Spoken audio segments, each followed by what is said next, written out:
come to this happy place, welcome. Please stand clear of the doors. Por We favor, invite you, if manténganse you alejados dare, de las to This here's puertas. the tonight's wildest edition ride in the of west. Twist in this elevated travel doorless chambers.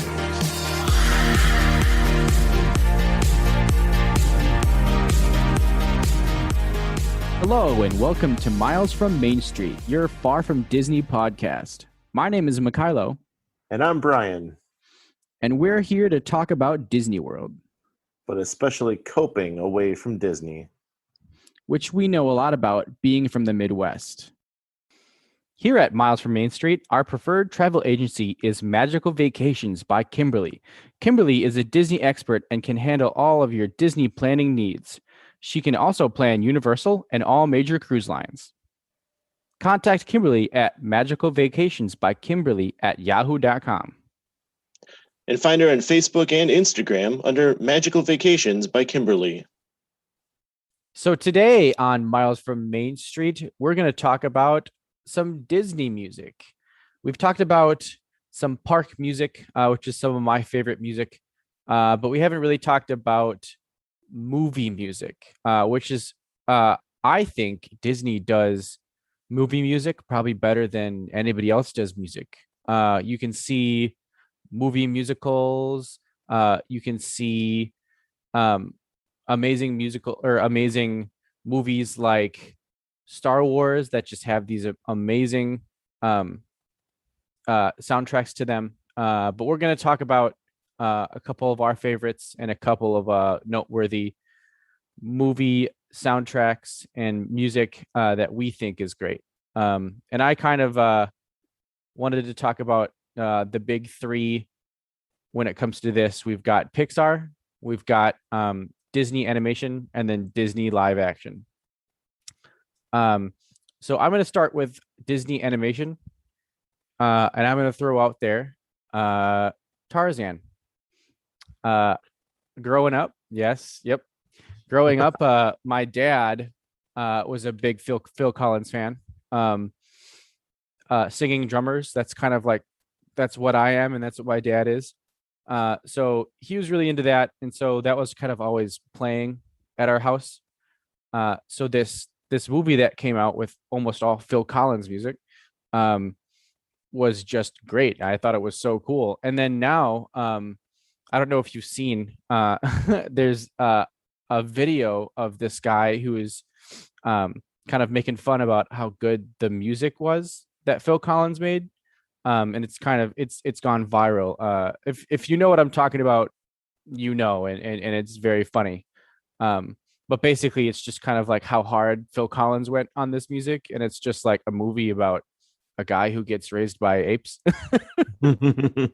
But he's totally right. Like Phil Collins went hard with this music, and it was very well done. And it's just like one great song after another. And that's when I think of Disney music, this isn't always like the one that comes to mind first, but like when you really think about it, it was some amazing music made by Phil Collins. So that's the first one I'd like to throw it there is Tarzan. Tarzan's a great pick. The movie I think was a miss for me, but the music has been memorable. One memory I actually have is him in the lead up to the release of the movie. He went on the Rosie O'Donnell show, and she played along with him. I believe that's what it was. And as they performed the music from the show, and I just remember rocking out to it as I was watching this, and it was incredible, and the music has always stuck with me. When you mentioned it and you were like, yeah, that I was like throwing my hands up and like, yes, how could I forget Tarzan? And again, it was a miss of a movie for me, but that's not to say it's a bad movie. Just wasn't for me, I guess. But the music is definitely memorable, and it probably should be highlighted more. I mean, you don't hear it very often. So I'm gonna have to go and listen to the soundtrack. It's a good thing I'm gonna be busy at work because I'll have lots to listen to after this episode, I'm sure. Exactly. Yeah. Disney animation, I have to go with Lion King. I'm just gonna hit the big one. Yep. There's so much music in there that everybody knows, right? Hmm.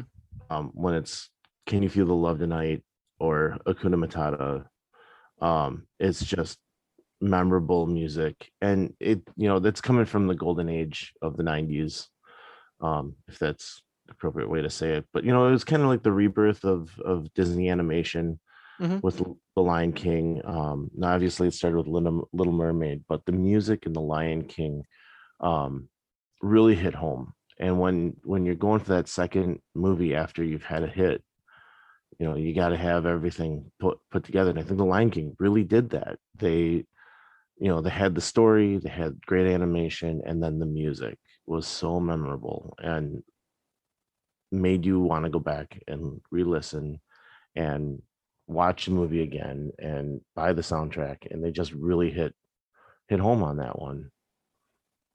Yeah, I totally agree. And this movie definitely gets, I mean, it's definitely stands out from the rest that are lumped in here, but you can The Little Mermaid, um, Beauty and the Beast, like all of these, Aladdin, all of these movies that came out kind of around that time just had the thing in common that they had was the amazing music that they had to accompany these movies. Um, And I think it's appropriate, that was Alan Menken and Howard Ashman. mhm. I got that right? And they were an incredible duo. It was kind of the Sherman Brothers 2.0. Yeah. As much as at the time the Sherman Brothers were being uh, kind of forced out and pushed aside, they had this other team come in that was just amazing Mhm. and did wonderful. And so, they just put out Howard on Disney Plus a few months ago about Howard Ashman and his life, and a documentary. Mhm. And I know Alan Menken was kind of lost after he had passed. So um, that's the kind of relationship they had. And Mhm. I have not watched documentary. I know the people have said it's great. So that's one that I need to get to. Uh, so another thing I can put on my list of things I need to watch and listen to. So Yeah, and so we had kind of that golden age of Disney with their music. And then we're kind of seeing another Disney animation renaissance happening before our eyes right now. And I feel like the big movie that has done that music wise would be Frozen. I know that Princess and the Frog is in there, and it also has some great music. And I think that's a great movie just in general. And that kind of kicked off the new Disney Renaissance with Tangled and all those movies that came through. But Frozen was the real powerhouse that came through with some really big names in the movie, some really big singers, and the music is just great. And so I think, I mean, we would be remiss for not mentioning Frozen in this new Disney animation renaissance. and I would say that Frozen kind of kicked that renaissance off. Mhm. You had those movies, but then there was a lull in the middle where they were missing on some stuff, and they ended up bringing somebody from Pixar in to start helping with Disney animation. And Frozen is the first movie that was created with that Pixar help. Mm. And I don't know if it was I'm not going to say it was the music, because there's been a lot of movies they do. We just talked about Tarzan, right? Mhm. There've been a lot of movies that they hit the music perfect, but maybe the story isn't quite there. But Frozen, I mean, when my kids went and saw Frozen, and I did not get to see it with them that first time, um, I went to pick them up, and they were already just going on about Olaf and singing the song, and Let It Go was on constantly in our house. And I don't remember a Disney movie doing that since The Lion King or the Little Mermaid. Like, Mhm. I remember the Little Mermaid being huge. I was in junior high and I cared about it for some reason. Like, it's a princess movie, and me as a, you know, 14-year-old boy was like all over it. And, seeing my kids doing that with Frozen was awesome for me. And seeing, like Moana was the next one up after Frozen. So my youngest and I went and saw it, and we were singing that music like crazy. So Moana was on all the time, and she was into Frozen as well.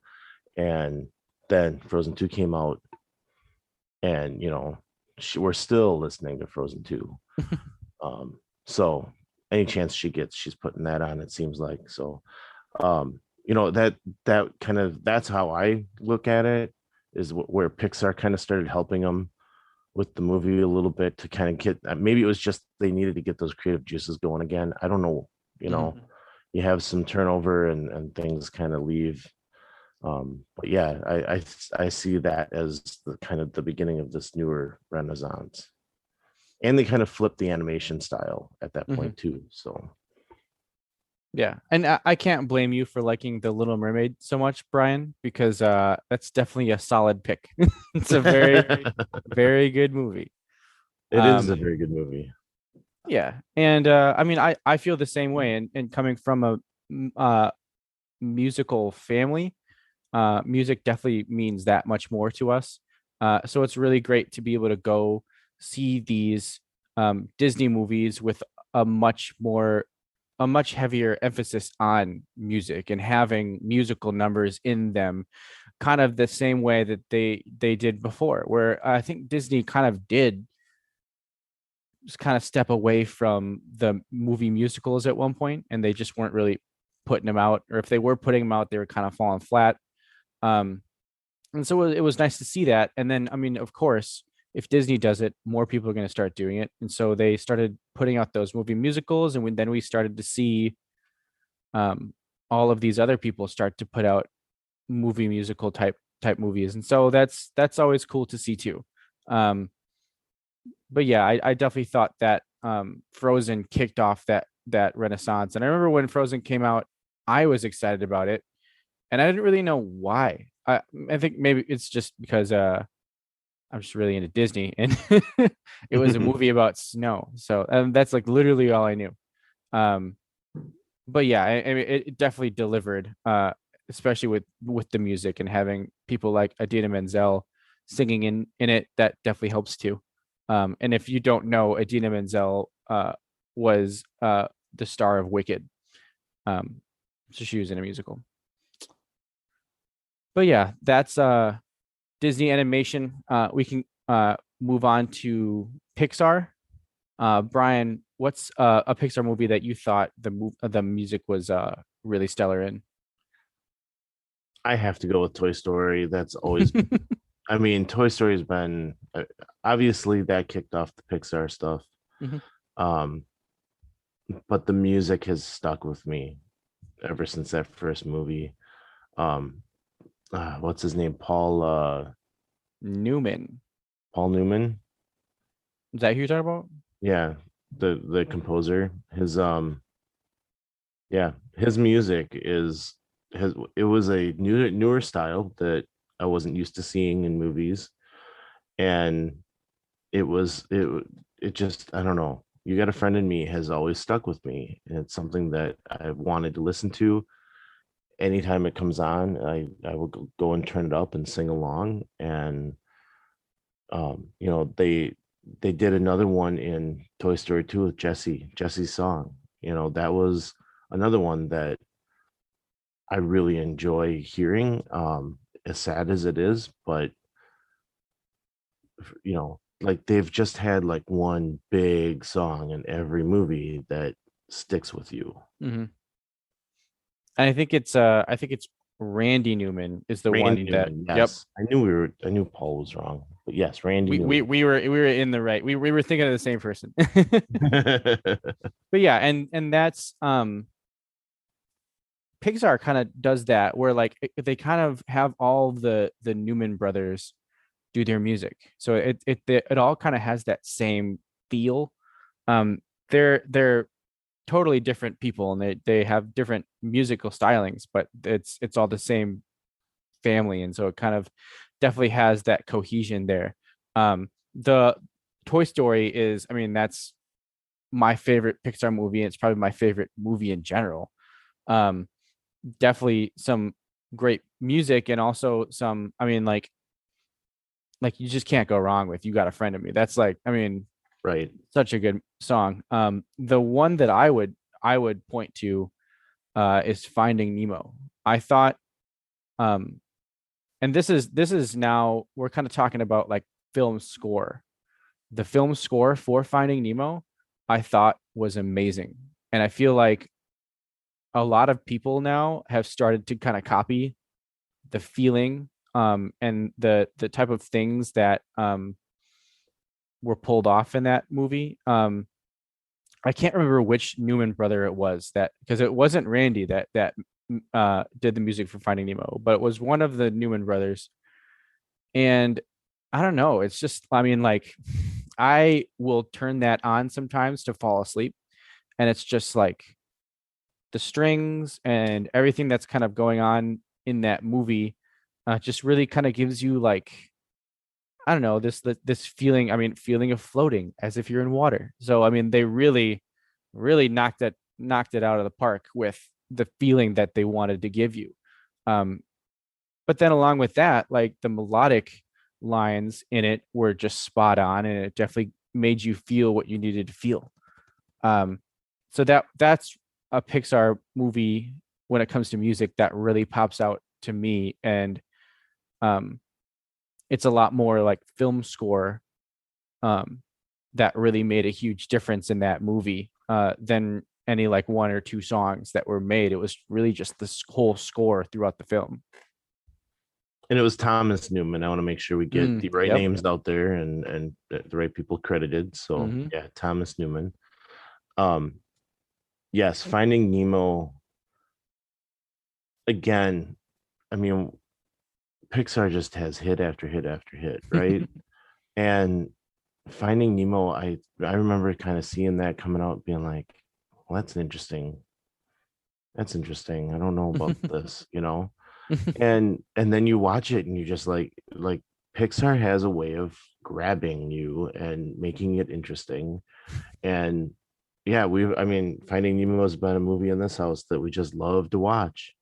And you know, relating this back to the parks quickly, they created a musical out of that movie, and they even Mhm. added more music. Like, I wish Great Big Blue World was in in the movie, Mhm. because I mean, it's such a catchy tune and it's stuck in my head all the time when I hear it. Yeah. It'll just stay there, you know.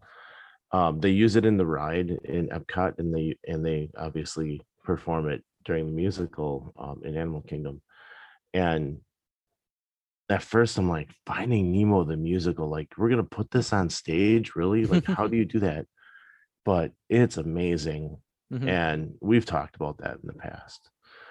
So I don't need to beat that one, but but the music that Thomas Newman has put together for that show, Mhm.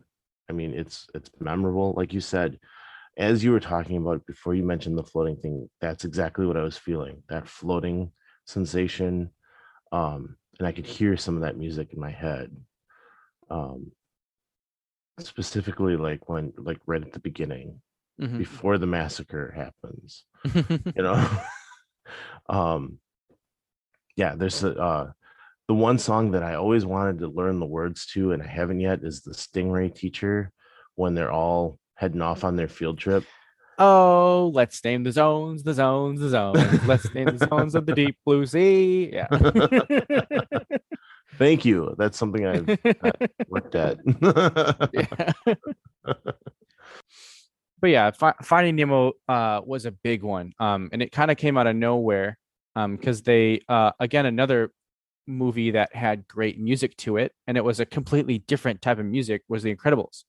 It was very, very jazzy music, um, very kind of like upbeat, like superhero music. Um, so that's another really good one too. But I do have a story about Finding Nemo. I was hanging out with a whole bunch of my friends, and it was like me. some hockey friends of mine, some soccer friends of mine. We're all just like bunch of guys hanging out. And I can't remember why we started watching Finding Nemo. I think it was just on TV. And at the end, we're all kind of like looking around at each other, like kind of like tearing up a little bit. And I forgot whose house we were at, but their mom walks in and she's just like, "What are we doing in here?" And the guy was like, "Nothing, mom, get out of here." And we're all just like, these like dudes that go and play hockey and go play all these sports. We're all just kind of like sniffling at the end of Finding Nemo. When I was in college, Toy Story came out. I'm aging myself here, but Toy Story came out on VHS.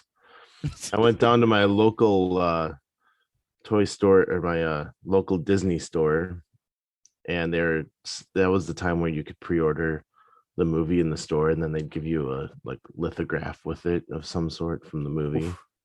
And I don't know, I've probably thrown them. Be fun to find that, wouldn't it? Yeah. But anyway, I got the movie, and when it finally came out, I picked it up. I was a freshman in college, and I went back to my room, and I had 3 roommates who were juniors, and I just set it by the TV, and they kind of looked at me and they're like, why do you have a cartoon? Like, what is this? You know? And I'm like, it's a good movie, I enjoy it. I went and got it. And then I left for spring break, and I come back and they watched it. They're like, "Whoa, you were right." It's like, and that's kind of bridging that gap with Disney, man. Like, it's for anyone. It might be a cartoon, but it's for anybody, and you're gonna love it. And just like Finding Nemo grabbing you guys, Toy Story grabbed these guys that wouldn't have watched it if I hadn't brought it into the house. So yeah. Yeah, Pixar definitely does well with movies, and I don't know, story driven type movies are always very good. And I feel like music just kind of like pluses everything that's going on. But let's talk about Disney live action. And I have a big heavy hitter that I've always loved this music. And I don't know, it's just something about this music that like came out, and like really I just thought it was really great. And I've always thought I've wanted to do marching band arrangements of it, and I've wanted to perform it places, and I always thought it was great. And that would be Pirates of the Caribbean. I mean, how could you not? Like, yes. Oh, such a good movie. And just such good music. And it's kind of perfect for like what kind of movie that is. It's just very swashbuckling type music. I forgot the name of the guy who made the music. Very, very popular composer. Starts with a K. I'll figure it out. But just that music. Hans Zimmer. Yes, I don't know who K. I don't know where I had that. But Hans Zimmer, just his music in general is amazing. But what he did for Pirates of the Caribbean, kind of that same feeling, of like Finding Nemo, like hit being in the water on the head. Hans Zimmer hit being a pirate on the head with this music, and it's just perfect. And it's just I think it was the track called "He's a Pirate." I would listen to that on repeat, all the time, constantly, and that's the it's just like great. It's such a good track. But I mean, really, all of the music, and then we're talking more soundtrack type music, not like single tracks or anything like that. It's really just kind of like all the music in this movie just like did such a good job of like bringing you in and like giving you the feeling of like, hey, we're swashbuckling pirates and we're out on an adventure. I always thought it was very good, and just loved that music. I agree. I have all the same reactions that you just talked about with that music. And it was I say was, it was a pretty big franchise for Disney. Hmm. And so I know that they're trying to always put that in stuff, but I always hear that music in like everything they do. Hmm. It's in the middle of Happily Ever After. You hear it. I mean, they put it on everything, it seems like, but I never get tired of it. Every time I hear it, I just want it to keep going. Hmm. It's great, great music. Um, I mean, as far as live action, I have to talk about Star Wars. You mentioned it earlier. I mean, Star Wars has always been the geekdom that I've been a part of my entire life. More so than Disney, probably, which um, Disney and Star Wars, when they finally came together, it kind of was a given that it was going to happen at some point, so I wasn't Hmm. surprised. Um, and I have always hummed that Star Wars theme in my head from the day I heard it as a kid to now. I've always got, I'll always be able to hum that song. Um, and beyond that, though, like, they just keep hitting on them. I mean, Duel of the Fates from Phantom Menace. Oof. I mean, you couple that with that lightsaber duel, and you're like, I'm all in, man. Like, I'm melting over that one. Uh, anyway, the music is just incredible, and John Williams has not gotten enough credit. Like, give him the Nobel Prize or something, because this guy has done it and he keeps doing it. Hmm. I think he's in his 80s at this point, and I believe they've got him coming back to write Indiana Jones now, Hmm. which he said after the last Star Wars movie, he was done. He's retiring. He's done. And now he's writing Indiana Jones again. So, like, the guy doesn't quit. Um, so give him that, whatever we can give him, just give it to him, please. Yeah, I totally agree. I do have a large part of Star Wars fandom. Um, and the music is a big part of that, just like how good that score is. I mean, and we're talking music that kind of like pulled everything together for that movie. Um, I mean, if you watch some of like the original Star Wars, uh, it's a great story and some amazing special effects going on, but the way that the music pulled you in and kind of like really brought everything together for that movie, I feel like is kind of why it was so popular and it was so successful. Was you had the visionary of George Lucas, who went out and just did what he wanted to do. He wanted to make this movie, and he went out and did it. And John Williams putting this score together, and then just all of the amazing people at ILM